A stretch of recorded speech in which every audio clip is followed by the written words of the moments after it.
What's going on, everybody? Happy Friday. Welcome to another edition of Mean Streets presented by So Rare right here on Game Plus Network. Also live on our FTN Network YouTube page. Chris Meaney hanging out with you. Hopefully everybody having a fantastic morning here as we wrap up the week and head into the weekend. We're going to continue to hit up the Big Four, including a little bit of football talk here off the top in just a second. We have Jo Madden of Jo Madden Sports joining us in just a little bit. We are going to talk a little NHL and some NBA. So we have some NHL playoff talk for you, as well as some NBA playoff talk. Last night, we did see the Golden State Warriors take care of business on their home court without Draymond Green.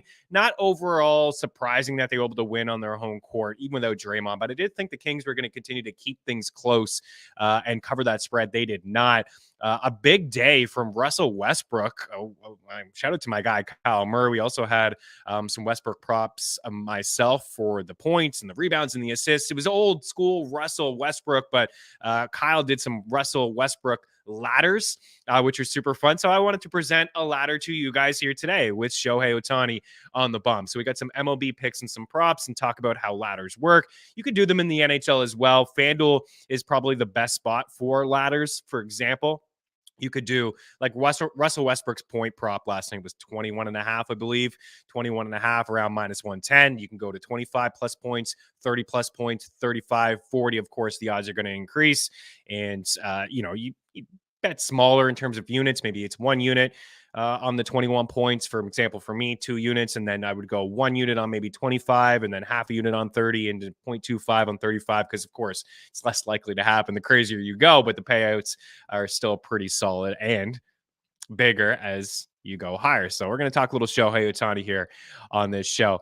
And in the NBA, I mean, Russell Westbrook, it wasn't enough for him and the Clippers to get by. And it was a Suns victory in game 3. Of course, Kawhi Leonard did not suit up for the game. So we were talking about Kawhi. We were kind of pumping his tires. It looked like old school Kawhi, load management to get him to this point, playing back-to-backs, playing in 40 minutes, and just not the case for him. We're not able to suit up yesterday. So tough blow for the Clippers and really getting robbed of what potentially would have been the best first round series, in my opinion, in the association if Paul George and Kawhi Leonard were healthy, but not so much. And Devin Booker looks like a man on a mission. We did talk Devin Booker on this show when we did the NBA preview show with our guy, Zach Graham, aka Queisenberg DFS.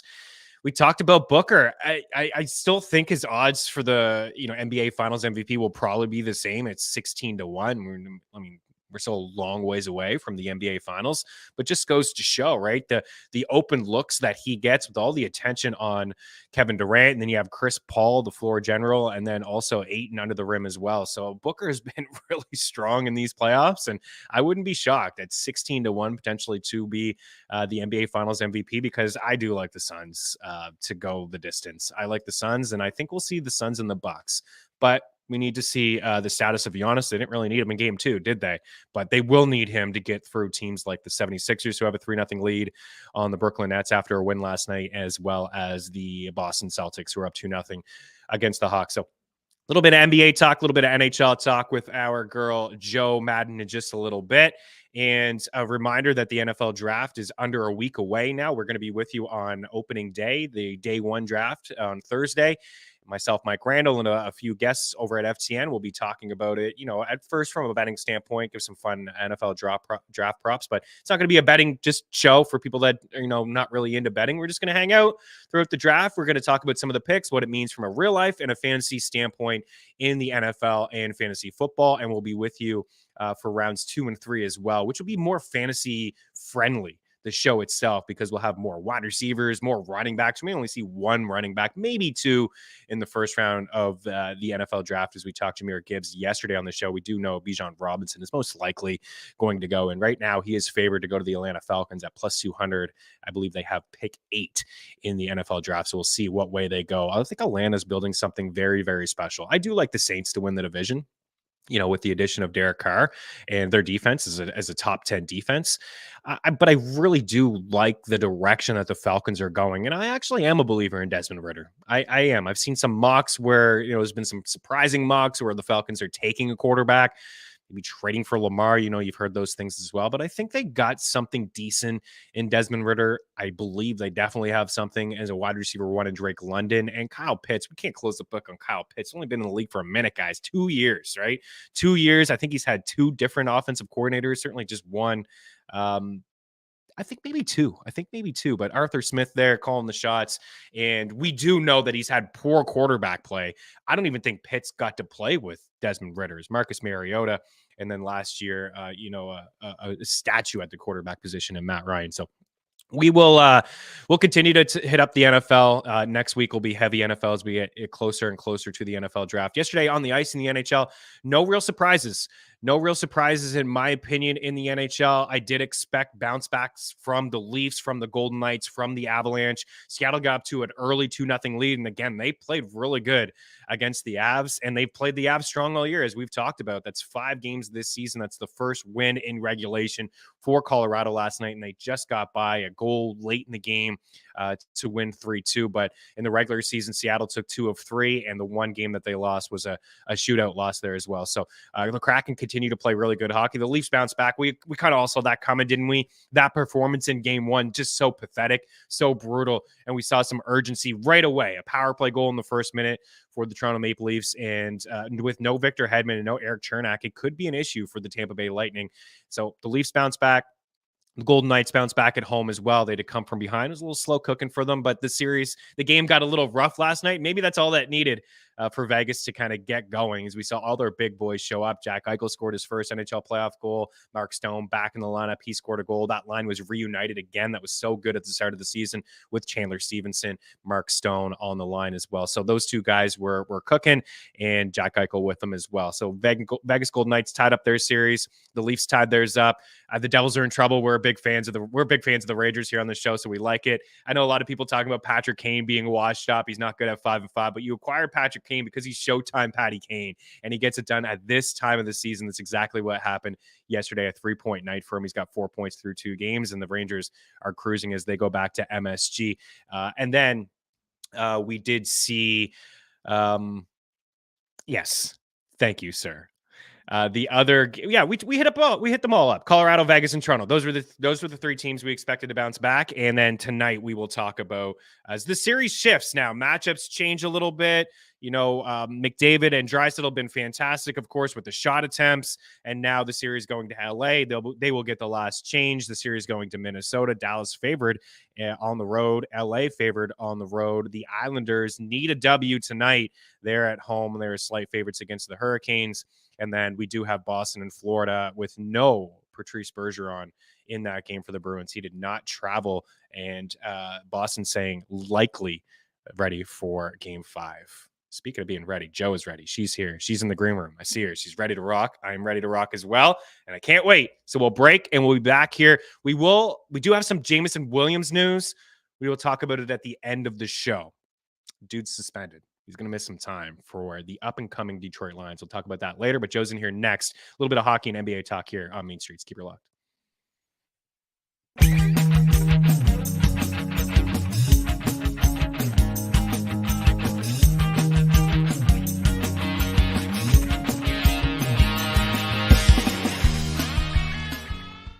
Play So Rare MLB, a free revolutionary fantasy game and marketplace that transforms fans into general managers.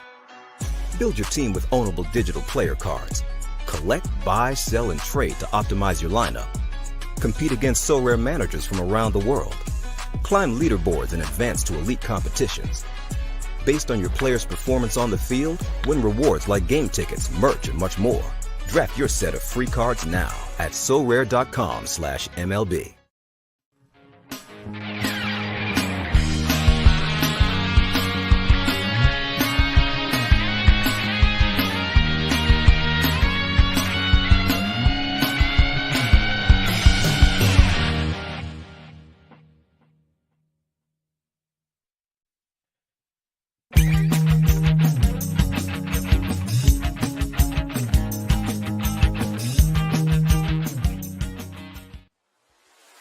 The future of fantasy sports is here with So Rare. Build your teams just like an owner. Buy, sell, or trade officially licensed digital player cards. Build your 5-player weekly lineup, and you could win rewards like tickets, autographed jerseys, and more. The future of fantasy sports is here with So Rare, taking Dynasty to the next level.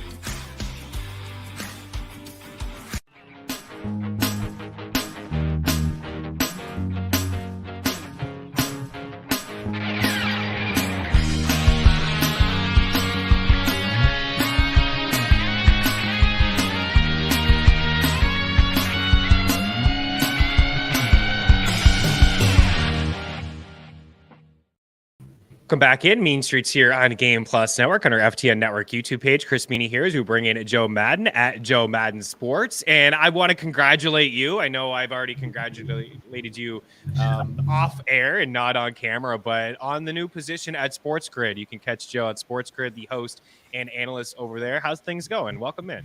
Oh, things are going great, Chris, and thank you so much. I'm loving everything I get to do over at Sports Grid. It's a lot of fun, and I appreciate you inviting me on your show today. It's an absolute honor. It's been a hot minute. We haven't done a show together since last NHL season, Chris? Yeah, maybe. It certainly has been some time. I know how busy you are, so I didn't want to bother you. And then I saw you the other day on with my old buddies, Gabe Morency and Cam Stewart, who I've done a lot of content with, of course, at Anthem Sports and Entertainment. Those are very familiar with those two. I don't want to call them hooligans. They're the best. When they get going together, they always crack me up. They're super sharp, but I'm sure it's a pleasure to work with those two as well. You guys are all very, very good together. The chemistry is off the charts. Yeah, it's a lot of fun working with them. They're a lot of fun too. So you never know what you're going to be laughing about any given second over there. That's for sure. There's always some sort of crazy story that Cam Stewart has, and I'm here for all of those stories. So let's talk some NHL. Before we get into tonight, any big takeaways of what you've seen, maybe just fresh on your mind from last night? You know, Adam Szymanski's in the house here, and, you know, he said on Dango Batselli the other day, he said the best thing for the Leafs, like getting blown out in that first game, way better than maybe losing a close one in game one. But they looked more like themselves in game two, and now we've had a little bit of both in that series. Toronto gets spanked on home ice. Didn't look good at all, Joe, in that first game. And then they bounce back in game two. And now as the series shifts to Tampa Bay tomorrow, some questions whether Victor Hedman is ready to go. Eric Chernak down like two of their top three defensemen certainly is an issue for a lot of teams in the NHL. But what did you make of Toronto's effort last night? Yeah, I was really impressed with what we saw out of them, and relieved too, because we know Cam Stewart is a big Toronto Maple Leafs fan. So he would have been really hard to work with over the next couple of days if Toronto didn't get that win. But all jokes aside, they came out nice and strong. And basically they came out and punched the Lightning in the mouth to start that game. And I think that's how they have to come out in these games. I find as soon as Toronto goes down, well, they still do have the will and ability to fight back. It's just one of those teams where your confidence is lost when they're not able to go up nice and fast. And I think that's what they have to do versus the Lightning. They can't go down versus this Lightning team. So headed into Tampa Bay, I do think we're going to see defenses step up a lot. I know we've had two majorly high-scoring games, but I think we got to look at this to go back to what we should see in the playoffs. Both of these defenses really stepping up. Those first periods have been so wide open. I think we look still for the first period to be open, but I would look at the second and the third period for goaltending and defenses to step up in the next game, Chris. I couldn't agree more, right? You got two good goalies on either side, and these two teams, for the most part, in the regular season, they did play low-scoring games. Of course, both teams have so much offense and firepower, but we've seen a little bit of both, as you mentioned, just some like power plays and careless penalties, which always leads to offense. But I think we will see a tighter affair moving forward, and John Cooper last night, head coach of the Lightning, he was pretty animated. I think one of the reporters had asked him, like, oh, what do you think of this Leafs team now that they have Ryan O'Reilly as their third line center? They're pretty deep down the middle. And just his facial expressions, like he was ticked off with that response. He said, listen, I will take Point and Cirelli and Nick Paul against anybody in the league. And then he just like ran out of the room. So emotions are high, tensions are high, expected to be a long series. Do you feel like the Leafs will pull it out at the end? Oh, man, we know the jinx that the Leafs have in the first round of the playoffs. So while I am hoping, I'm not sure. And I do think this one goes deep. I think it goes right to 7 there. I think these two go back and forth. So I'm hoping the puck luck comes for Toronto in this one. I love the pickup of Ryan O'Reilly. And I do think he is key, staying healthy in this series here for Toronto to be able to pull it off. And I think Austin Matthews really has to step up more. He was non-existent in game 1. We did see more out of him last night, but we need him to come to life for Toronto to be able to pull this one off. So it's going to be a battle. I hope it goes to 7. Going to 7 would be ultimately what I want to see here, Chris. I think Cam's rubbing off on you. You're feeling like I think we're all feeling for Cam here, right? We're all feeling for these Leafs fans and those in the Toronto area and Game Plus Network that have just been through so much over the past few years and just a lot of hard luck. And I know Cam can't take another first round loss. He definitely can't take another Game 7 loss. That's for sure. I think if the Leafs want to get it done, they got to get it done in Game 6. I don't remember a team being this like mentally fragile. Of course, bringing in Ryan O'Reilly does help. The experience that he has, he's a Conn Smythe winner. He won the Cup just a couple years ago, and it does.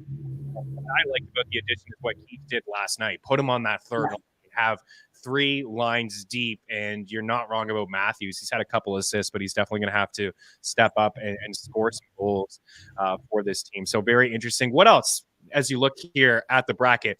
We can get into tonight. Can transition into some stuff here, but any surprises so far? I mean, we've had a couple games in each series. Is there a team that maybe you like the way they've come out here in the playoffs and like absolutely more than you did heading in? Yeah, what do you think? Yeah, absolutely. I'm loving what I'm seeing out of the New York Rangers. They've made me money both of these games. I was actually shocked that they came in as an underdog in the second game after how dominant they were in that first game. So it's going to be really hard the next game there for the Devils. They have to stay relevant. I love the young talent, but it's almost like the Rangers just are so much more complete on both sides of the puck, Chris. They've got the goaltending, they've got the defense, they have the offense.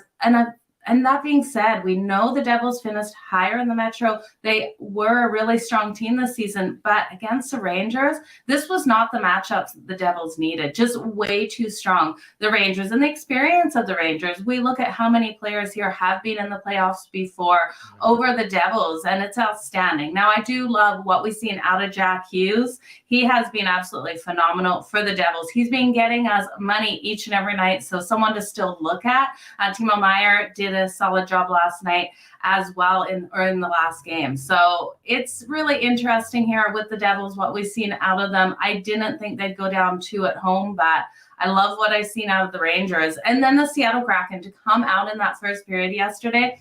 And after getting the win in game 1 to come out in the first period and win that first period and confidently win that first period over the Colorado Avalanche. And we know the Avs won last night. But that was a big wake-up call, I think, to Colorado, seeing Seattle go up in both of those games. It was absolutely outstanding to see the Kraken play so solid. So huge takeaway for me there with the Kraken. I'm not sure how they will do in the next game versus Colorado. We know they are the reigning Stanley Cup champions. And the Avs, such a phenomenal team. I love Cale Makar and what we've seen out of him as well in the playoffs so far.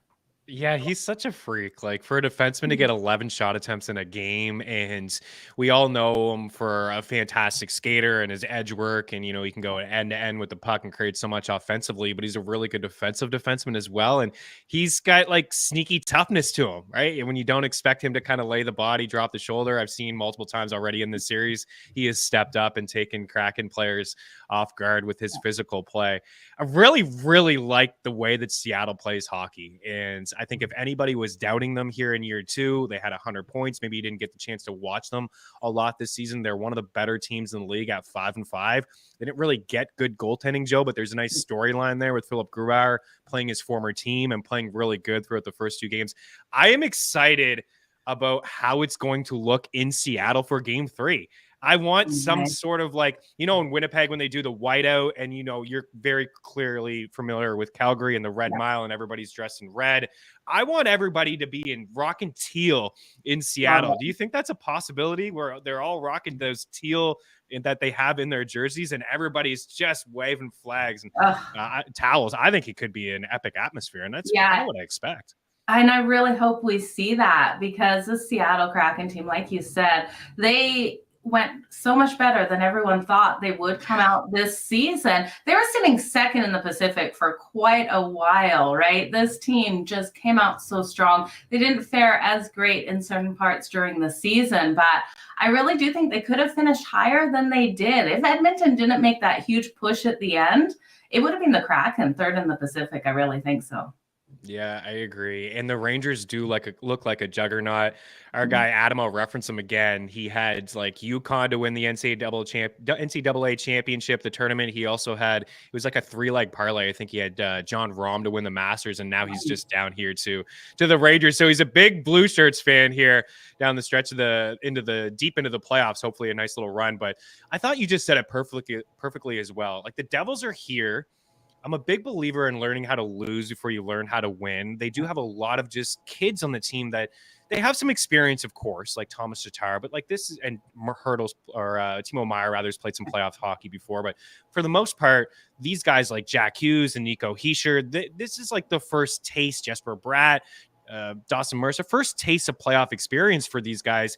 And then on the other side with the Rangers, you may have just felt like they haven't played great hockey over the last month, but this is a team that has so much experience. One goal from getting to the Stanley Cup Finals last year, almost like people say with the Lightning, the flip, like switch, flip it.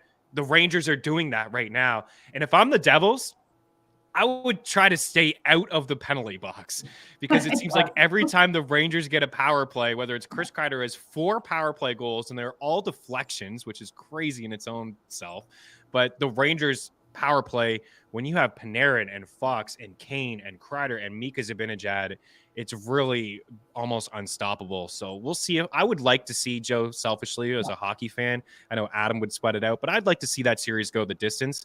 I'm not ready to count out the Devils. I think the Rangers win, but I think the Devils could still get a game or two and make this competitive. But we'll see as that series shifts to MSG. Let's talk tonight. You mentioned the Pacific. You mentioned the Oilers. You're very familiar, of course, with the Oilers and with the squad, and just the craziness that can happen in Alberta. I've been there before during runs, and sports talk radio is always fun, especially after you blow a 3-1 lead in the third period and you lose game 1, but they were able to find a way to get by game 2, and now that series shifts to LA. What are you looking for tonight between these two teams? Oh, I tell you, Chris, this is going to be an absolute battle. And I love these teams going against each other. We've seen Edmonton play so strong in LA, taking 6 of the last 8 meetings in LA. But this LA Kings team is a team that can fight when they're at the bottom. We saw them pull off the win in game 1. And in that one, Edmonton went up 2-0 in that first period. We saw it happen again in the last game. Edmonton goes up in the first period, and they're blowing these leads, letting the Kings get back in it.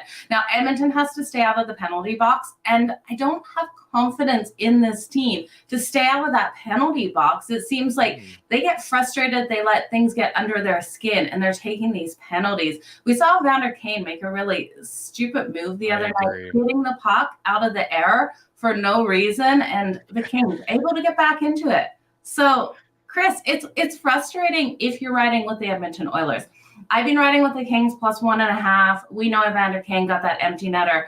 It didn't hit. These two teams play such a tight game, except for in that first period. So I think if you're looking for a team in the first period, taking the puck line on the Edmonton Oilers to get up fast with how they've played in LA is a strong way to go. But I'm looking at the goalie props more so. Now, Skinner didn't get the shots on him in the last game to go over his number, but Korpisalo plays fantastic versus Edmonton. I'm looking at his save shots on goal to go over again. I do think he has a solid one. And I do think this one has another opportunity to go to OT, Chris. A plus 360 to go to overtime. I think it's worth a sprinkle here. Oh, I like that overtime call. Yeah, I mean, these two teams have played each other tight for a while now. Like, they played a 7-game series last year in the playoffs. Even this year in the regular season, there was a lot of tight battles, and you would think the over with the offenses, but the under for the most part has been the play. Maybe people have been on the wrong side of it with some empty netters, and, you saw the Kings tie it up late, and then obviously the over hit because it went to overtime, but then the empty netter and Kane just takes dumb penalties. That's kind of what he does. Like, that was so careless. What are you doing with your stick? Like, you could actually just take your hand if you want and bat it out of the zone that way. But yeah, that was silly. Kane does some weird things, and the LA Kings have agitators who kind of can get under the skin of guys like Draisaitl we've seen so far, Evander Kane, players like Philip Deneau. I like it. I was kind of thinking Kings Dogs, like at home. Yeah. I don't know if I'm completely there, but yeah, the reverse puck line potentially for LA. They just, now that the series is shift, they are going to be able to get the last change. They are going to be able to get those matchups that they want. It is tough to, slow down McDavid and Draisaitl, but I think for the most part, they've done okay against McDavid. It's not too often you can say that McDavid, was held off the score sheet, and they already did that in one game. I think Edmonton wins the series though, but I do believe it's going to go 7. Do you think this is going to be a long series between the two teams again this year? Yeah, I really hope this does go 7, because before the series started, I took it to go to 7. And I do think out of all of these teams, this is the one where these two teams are so competitive. All of their games end up winning or losing by 1 point, both of these teams, except for those empty netters like we saw in that last game. I think there's a couple different things you could look at. Like you said, normally we see the lower scoring. 6.5 is really high. If we see a goal when you first start this one, live betting it, Chris, and then hitting at the under 7, I think is a phenomenal way, because if we do go to OT, something weird happens where 3-2, it gets tied up 3-3 apiece. I could see that then pushing it to overtime, pushing us over that total. At least if we get the 7, we get the push there. So a couple different ways to look at this, but I'm with you. I love the force and the physicality the Kings play with. My mom calls them goons, and I was actually watching game 1 with her, and she was like, they're just such goons out there. And I'm like, I know, I love them. And she's then telling me she's cheering for Edmonton. I was like, what are you doing? You can't do that as a Calgary fan. But no, you can't.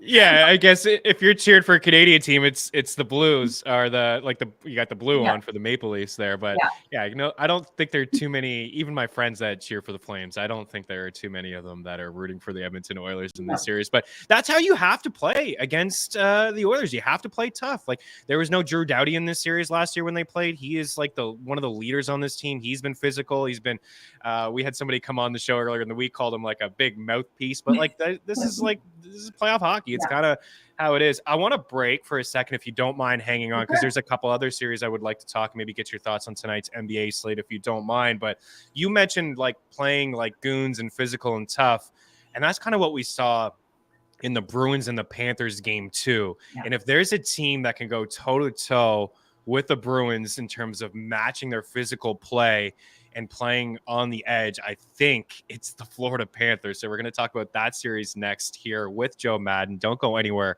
We'll be back in just 2 minutes.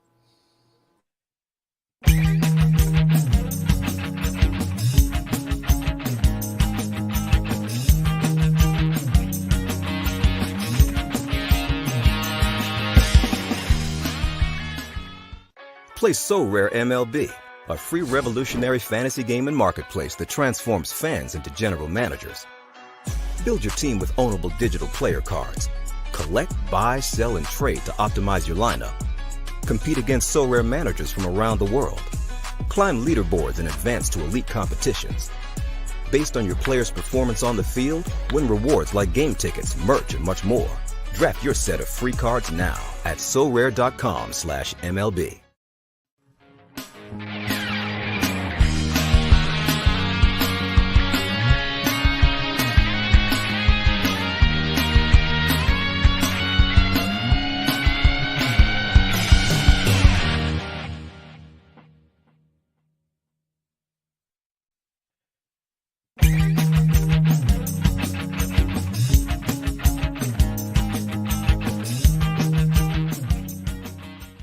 Play So Rare MLB, a free revolutionary fantasy game and marketplace that transforms fans into general managers.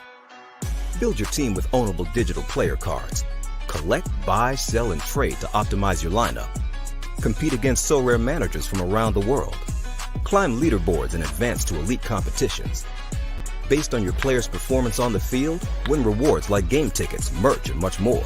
Draft your set of free cards now at sorare.com/MLB.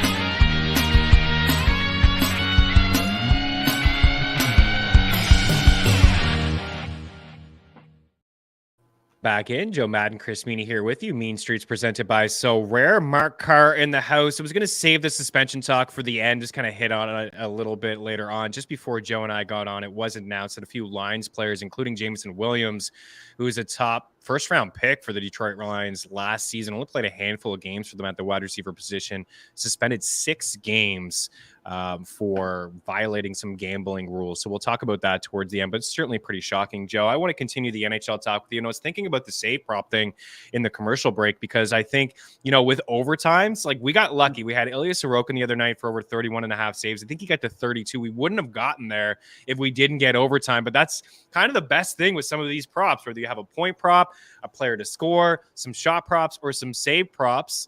You can maybe hit them with some extra time. So it's something to keep in mind, especially if you are an overs player. And I know, one of your partners in crime, and Gabe Morency, loves himself a good over. I was talking about Florida and Boston. So there's only 2 teams that beat the Bruins twice this season, the Ottawa Senators and the Florida Panthers. And now they've beaten them 3 times as they took game 2 on home ice in Boston as this series shifts to Sunrise. I really liked Sam Bennett in the lineup. I thought he looked really good alongside Carter Verhaeghe and Matthew Tkachuk. There's a little bit of everything on that line, a lot of sandpaper for sure, and a lot of scoring punch. There's no question. Patrice Bergeron did not travel with the Bees to Florida. They're saying likely ready for game 5.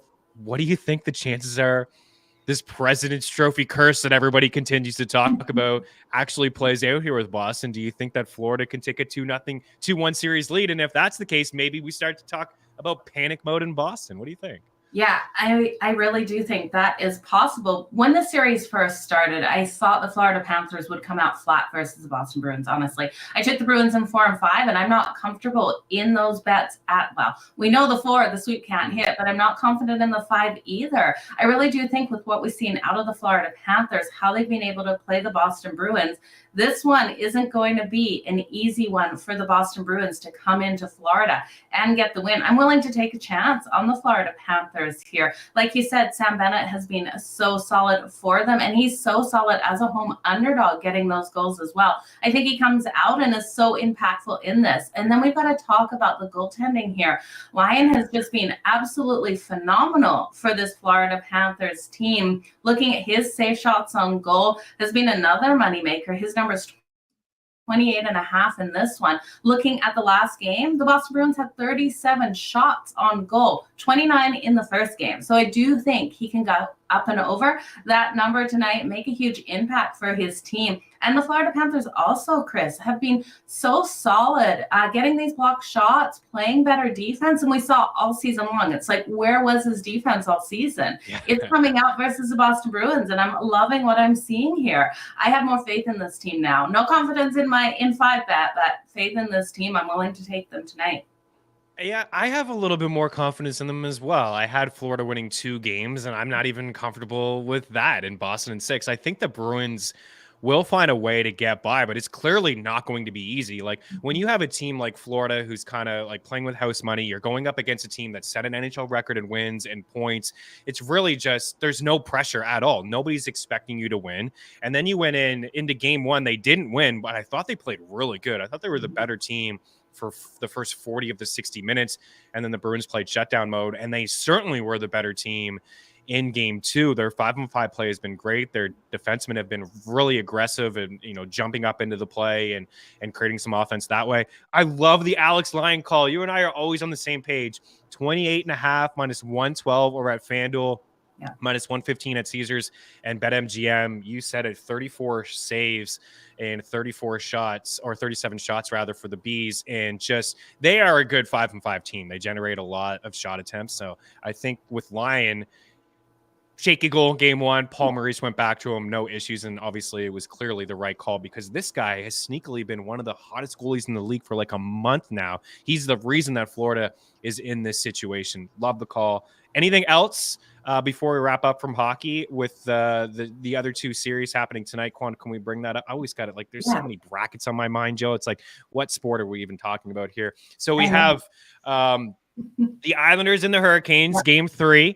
And that one, of course, with no Teuvo Teravainen. And then Dallas and Minnesota, Joe. has been just phenomenal hockey to watch.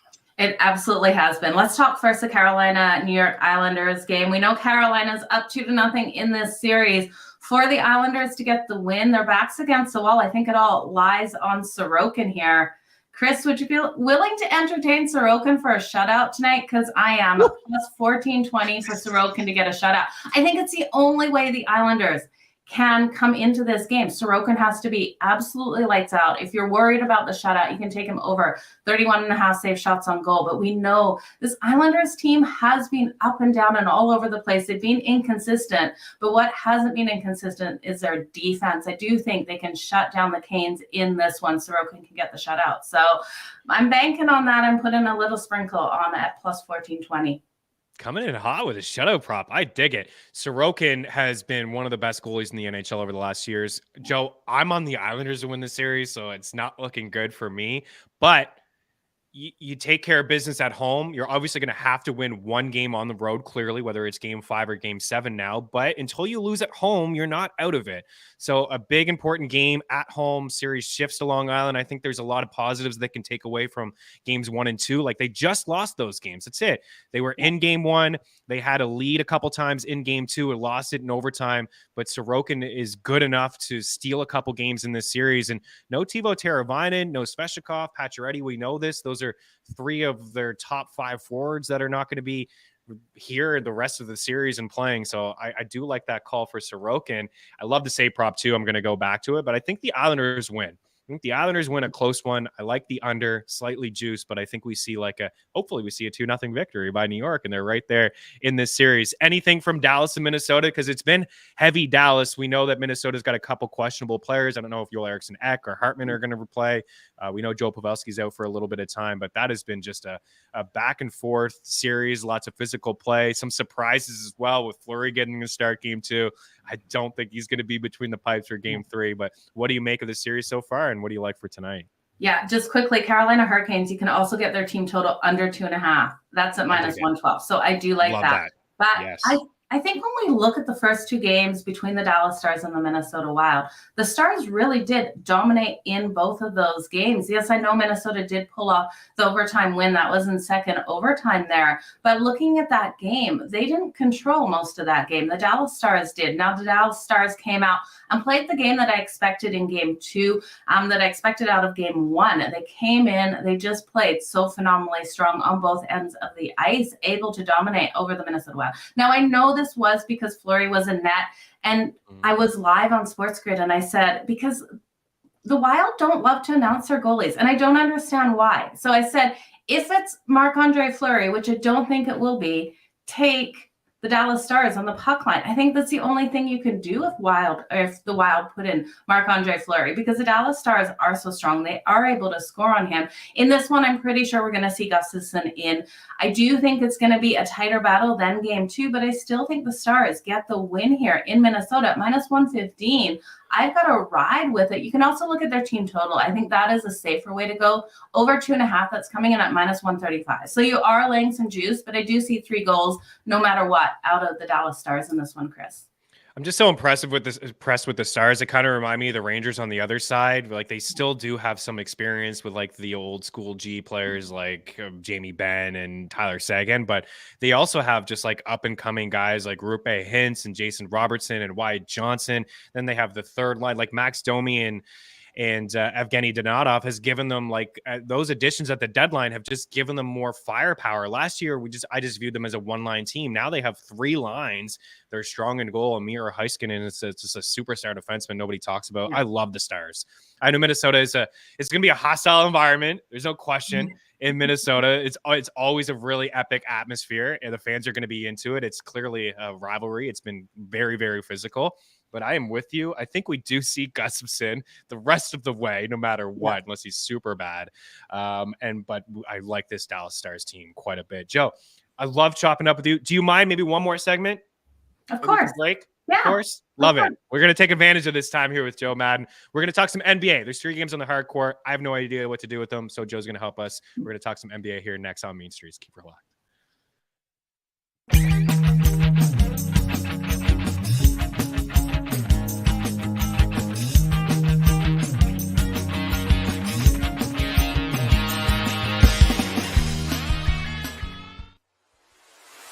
future of fantasy sports is here with So Rare.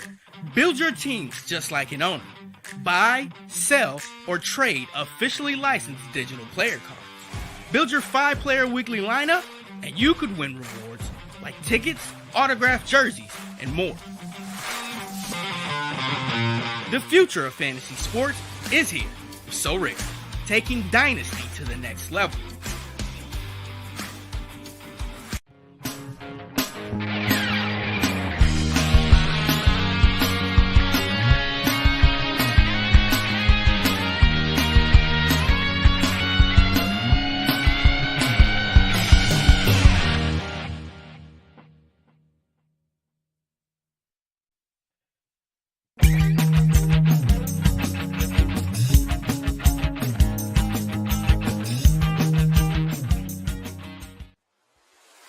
The future of fantasy sports is here with So Rare. Build your teams just like an owner. Buy, sell, or trade officially licensed digital player cards. Build your 5-player weekly lineup, and you could win rewards like tickets, autographed jerseys, and more. The future of fantasy sports is here with So Rare, taking Dynasty to the next level.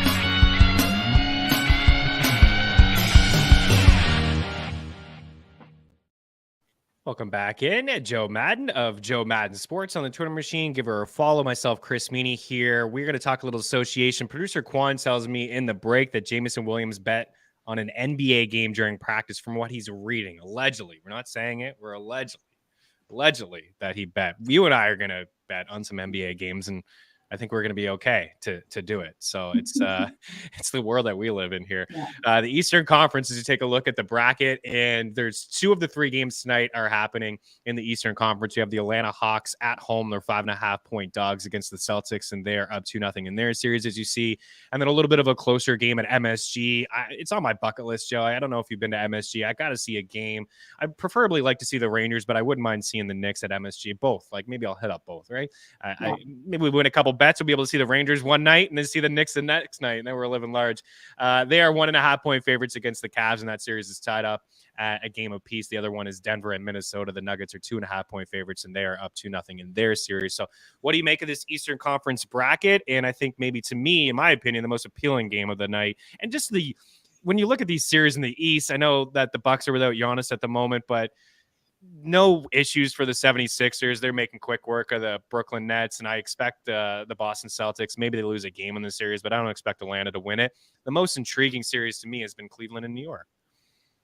Yeah, the Cleveland and New York series has been really interesting. I can't believe how strong both of these teams have come out on defense in different games. And overall, we've seen both of these games come out so low scoring, Chris. I didn't expect that. We got a total of 211.5 today. I still think it's too high with how these teams have been able to perform in both of the first 2 games. So I'm looking at another lower scoring one here. I think this is going to be a competitive series like we've seen in the first 2 games with both teams getting a win. It's going to be a fight to the end. I do give the edge to the New York Knicks here at home. They're laying 1.5 in this. I think they can pull it off, cover that spread.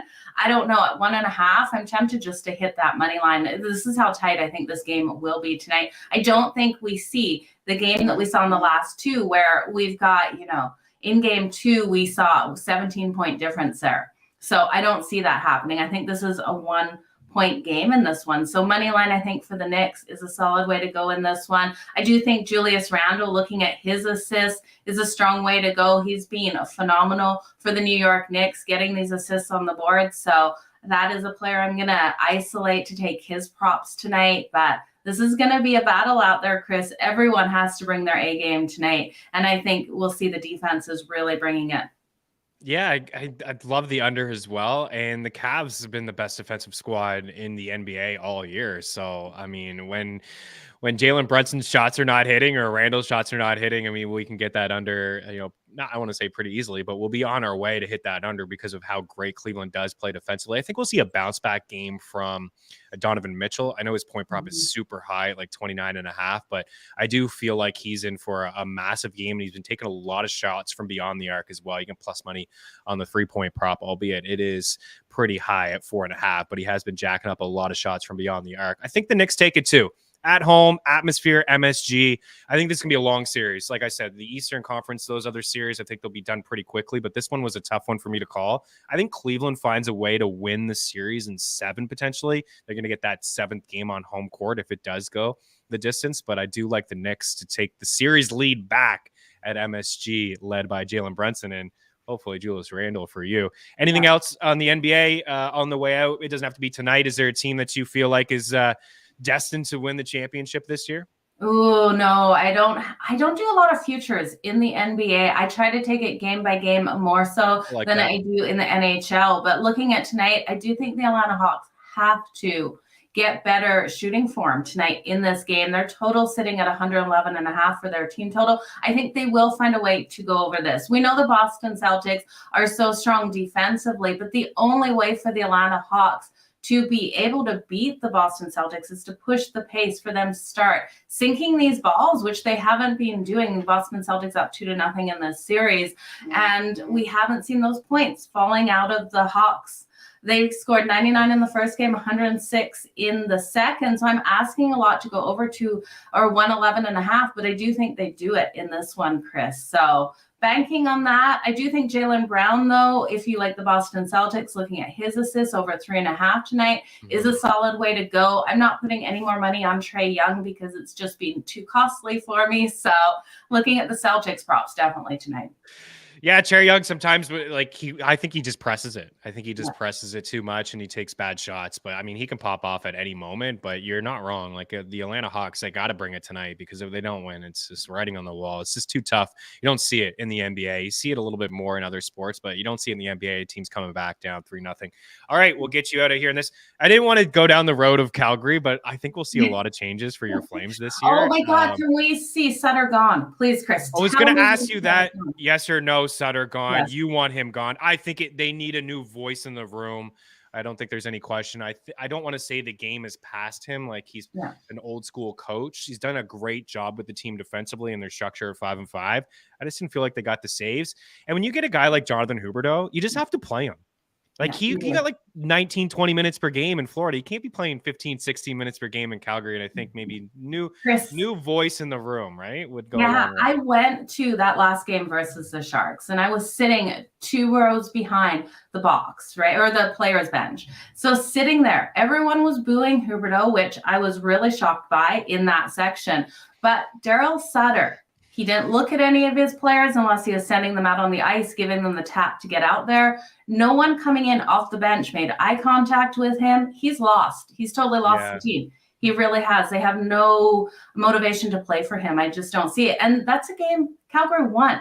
And that's how the players are coming off the ice and how the coach is acting. So I think it's time. I really do think it's time for Sutter to go. I think you'll see some massive changes. Unfortunately, they were just put into such a bad spot last year with Matthew Tkachuk and Johnny Hockey. And I thought they did okay in those trades, but just a down year from certain players. You're going to see some significant changes in Calgary already with the GM and Tree Living gone. But I also feel like Sutter, depending on what GM they bring in, they usually want their own guy. So we'll see if they do have a new coach behind the bench. We will put you on the spot here right now, though. It's like, please. Who wins the Stanley Cup? Put you on the spot. Who do you think wins it?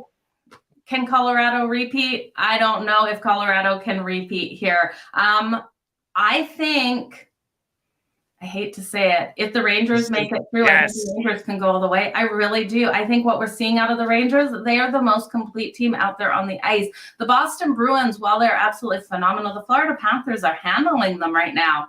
I think the Rangers could take it. Really do. You know what? the overreaction a week into the Stanley Cup playoffs, and I feel like we could see a Dallas Stars New York Rangers Stanley Cup final. I've just been so impressed with those two teams, and I think maybe that's one that we could see. We'll see what happens. Joe, appreciate it. Everybody can check you out, Jo Madden Sports and Sports Grid as well. Keep up the good work. Thank you so much for taking the time here. Have a fantastic night with your plays and a great weekend. And let's not wait a year to talk again. We'll chat very, very soon. I got a couple MLB props on the way out, and we will talk a little bit more about Jameson Williams here next on Mean Streets.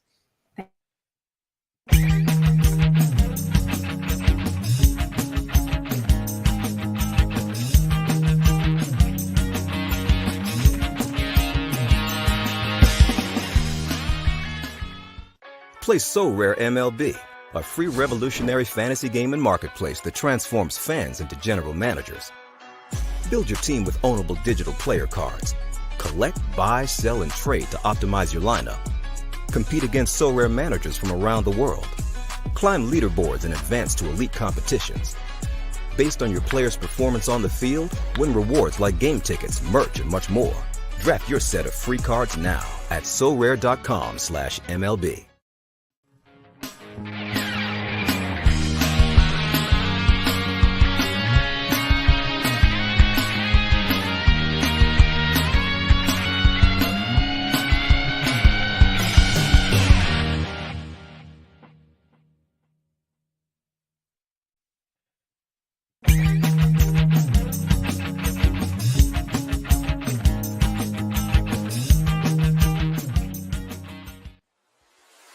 The future of fantasy sports is here with So Rare. Build your teams just like an owner. Buy, sell, or trade officially licensed digital player cards. Build your 5-player weekly lineup, and you could win rewards like tickets, autographed jerseys, and more.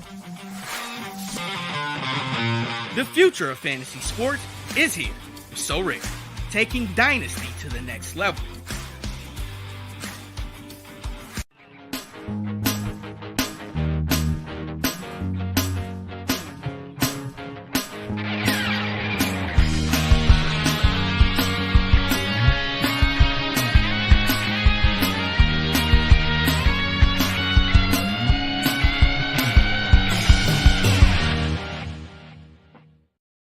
Welcome back in here. A few NHL props for you. You're going to lead here with Brent Burns. We're not getting the plus 140 we got in game 2, but plus 112 is not too bad here for Mr. Brent Burns, who's been fantastic here in the playoffs.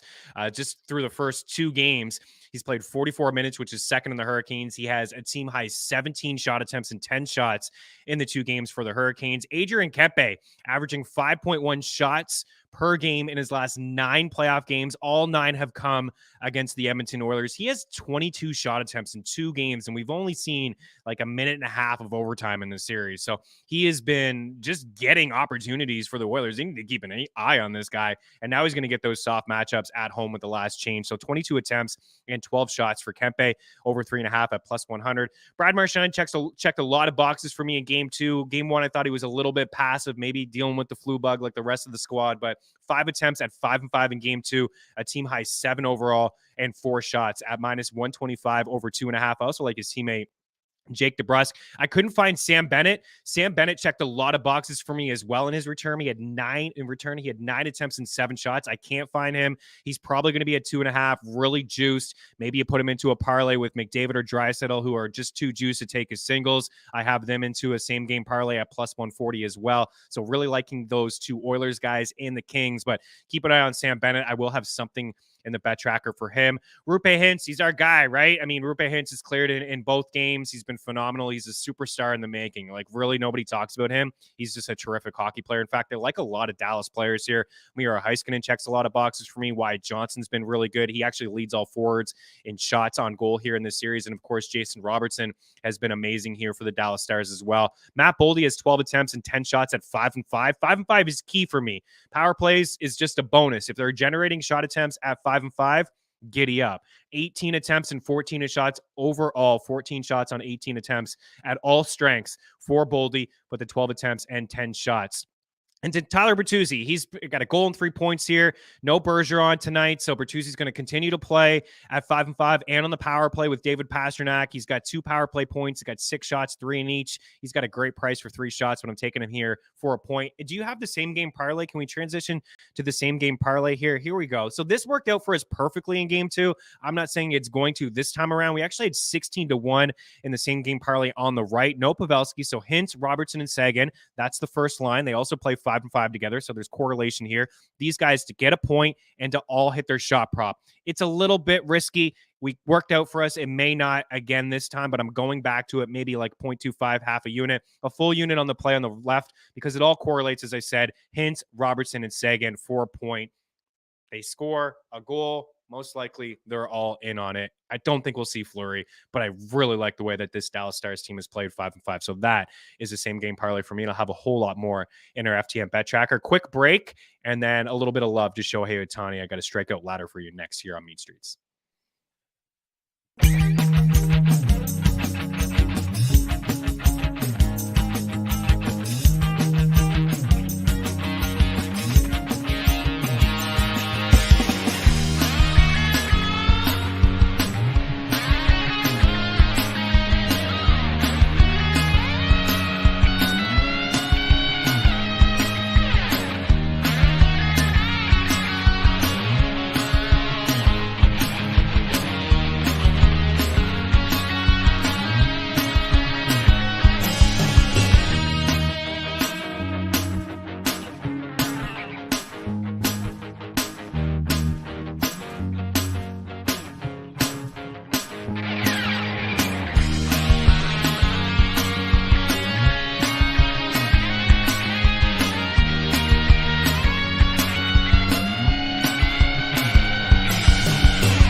Back in. Let's talk Shohei Ohtani here. I got a strikeout ladder. Going to walk through this in just a second. This is from FanDuel. First, I want to talk about Shohei, the pitcher. So, very small sample size at home this year, just 7 innings, but 7 scoreless innings with 6 strikeouts. This guy has been absolutely dominant for 2 years at home as a pitcher. Last year, 80 innings, a 1.82 ERA, at 119 punchouts in those 80 innings, and opponents slashed 200, 235, and 305. He was great on the road as well. A 2.92 ERA over 77 innings, 100 strikeouts, opponent slash 207, 283, and 330. But the numbers clearly much better at home. The sub-2 ERA and well over a strikeout per inning. He's got a lot of swing and miss in his game, and he's got a great matchup today against the Kansas City Royals. The Royals have the 3rd highest strikeout percentage in baseball, and they have the 2nd highest swinging strike percentage at 13%. Minnesota at 13.1%. They got a lot of swing and miss in their game. I think Shohei's going to light them up. So 2 units for me on the 7.5K at over at FanDuel at -104. And then I do 1 unit on 8+ strikeouts at +100. I'd go half a unit on 9+ strikeouts. I'd go 0.25 units on 10+ strikeouts, then maybe 0.2 units and 0.10 units on the 12+ strikeouts at 12-1. So just have some fun. I think he'll rack up a bunch of strikeouts. Don't put the same wager on everyone. Just kind of increase or decrease your wager as the odds increase. And then something that also Alex Blicken and I talked a lot about over at the PrizePicks show that you can catch over at FTN Network. We went a little long. My apologies. We'll have to talk Jameson Williams another time. We'll regroup as we have the weekend to discuss, but it does sound like he's going to be suspended for the first 6 games of the NFL season, as you have right there. A few others out indefinitely. Quintez Cephas, he has done the report there from Ian Rappaport, and some reports suggest he was wagering on another sport, but inside the Detroit facility. But again, just speculation at this point, but he did get the 6-game suspension. So not great for the Detroit Lions, who are certainly on the up and up this season. Have a fantastic weekend. We'll have an NFL mock draft for you guys, the final version on Monday. And until then, we'll talk to you soon. Cheers.